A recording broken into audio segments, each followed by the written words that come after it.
ভারতের শিক্ষার্থীদের টানা আন্দোলনের মুখে অবশেষে নমনীয় হতে যাচ্ছে মোদি সরকার। শিক্ষামন্ত্রীর পদত্যাগ ইস্যুতে কাল সন্ধ্যা পর্যন্ত চাওয়া হয়েছে।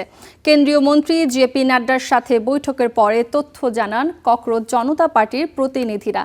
এদিকে শিক্ষামন্ত্রীর পদত্যাগ সহ ৩ দফা দাবি আদায় না হওয়া পর্যন্ত রাজপথ না ছাড়ার ঘোষণা দিয়েছেন আন্দোলনকারীরা। প্রধানমন্ত্রীর অঙ্গীকার অনুযায়ী প্রশ্নপত্র সংক্রান্ত মামলা দ্রুত নিষ্পত্তিতে দিল্লি হাইকোর্টে বিশেষ ফাস্ট ট্র্যাক আদালত গঠনের পরও রাজধানীর বাইরে ৩০টিরও বেশি শহরে ছড়িয়ে পড়েছে বিক্ষোভ। একদিকে চলছে সংলাপ, অন্যদিকে আন্দোলন। ভারতের কেন্দ্রীয় সরকারের সাথে আন্দোলনরত ককরোচ জনতা পার্টি সিজেপির প্রতিনিধিদের বৈঠক চলাকালেও বিক্ষোভে উত্তাল দিল্লির যন্তর মন্তর। প্রশ্ন ফাঁসের ঘটনায় কেন্দ্রীয় শিক্ষামন্ত্রী ধর্মেন্দ্র প্রধানের পদত্যাগ সহ ৩ দফা দাবিতে চলে নানা স্লোগান। দুপুরে দিল্লির কনস্টিটিউশন ক্লাব অফ ইন্ডিয়াতে কেন্দ্রীয় মন্ত্রী জেপি নাড্ডা ও জিতেন্দ্র সিংয়ের সঙ্গে বৈঠকে বসেন সিজেপির প্রতিনিধিরা। শুরুতে জেপি নাড্ডার বাসভবনে আলোচনার ভেন্যু করা হলেও তা নাকচ করে শিক্ষার্থীরা। পরে নিরপেক্ষ স্থান হিসেবে দিল্লির কনস্টিটিউশন ক্লাব অফ ইন্ডিয়াতে বৈঠকে সম্মতি জানায় ছাত্রনেতারা। বৈঠক শেষে ককরোচ নেতারা জানান, শিক্ষামন্ত্রীর পদত্যাগের জন্য কাল পর্যন্ত সময় চেয়েছে সরকার। শিক্ষামন্ত্রীর পদত্যাগের দাবিতে সরকারের সঙ্গে আমাদের বিস্তারিত আলোচনা হয়েছে। সরকার এই দাবি বিবেচনার জন্য শনিবার পর্যন্ত সময় চেয়েছেন।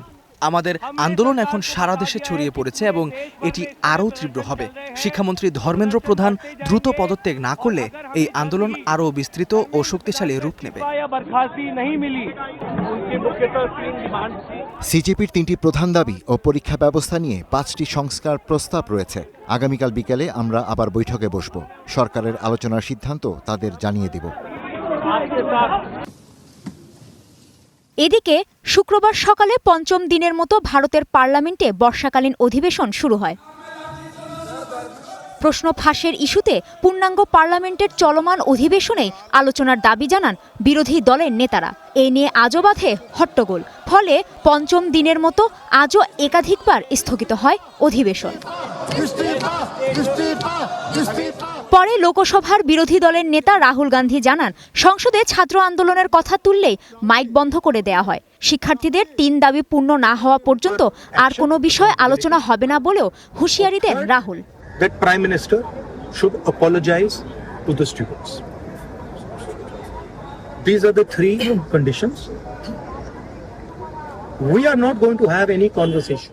অন্যদিকে প্রধানমন্ত্রী নরেন্দ্র মোদীর নির্দেশনার পর প্রশ্ন ফাঁস ও সরকারি পরীক্ষায় অন্যান্য অনিয়ম সংক্রান্ত ফৌজদারি মামলাগুলোর বিচার দ্রুত নিষ্পত্তির জন্য বিশেষ ফাস্ট ট্র্যাক আদালত গঠন করেছে দিল্লি হাইকোর্ট। গতরাতে এক ভিডিও বার্তায় এ পদক্ষেপ গ্রহণের ঘোষণা দিয়েছিলেন মোদি। কাজী শাহরিন, স্টার নিউজ।